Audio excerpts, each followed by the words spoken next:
এনসিপির সমাবেশ ঘিরে রণক্ষেত্র গোপালগঞ্জ। আওয়ামী লীগ এবং অঙ্গ সংগঠনের নেতাকর্মীদের দফায় দফায় হামলা, ককটেল বিস্ফোরণ, ১৪৪ ধারা জারি।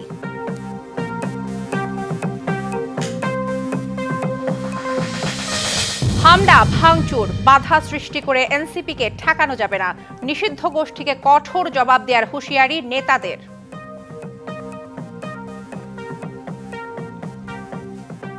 আজকে আবারও বাধা দেওয়া হয়েছে, দ্বিগুণ গতিতে এর জবাব আমরা দিব ইনশাআল্লাহ। মুজিববাদীরা মুক্তিযুদ্ধকে কলুষিত করেছে, গোপালগঞ্জকেও কলুষিত করেছে। সেই গোপালগঞ্জকে আমরা আবার পুনরুদ্ধার করব, আবার সমুন্নত করব।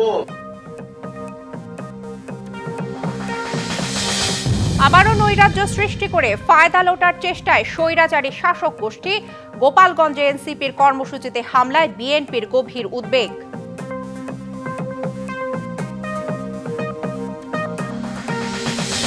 ইতিহাস সৃষ্টি করা ১৬ই জুলাই আজ নানা কর্মসূচিতে ২৪-এর শহীদদের স্মরণ।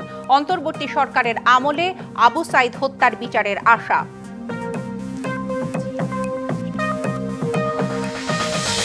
এলজিআরডি উপদেষ্টার ক্ষোভ প্রকাশের কয়েক ঘন্টার মধ্যেই ইসির ওয়েবসাইট থেকে সরিয়ে ফেলা হলো আওয়ামী লীগের নৌকা প্রতীক, কারণ জানায়নি কমিশন।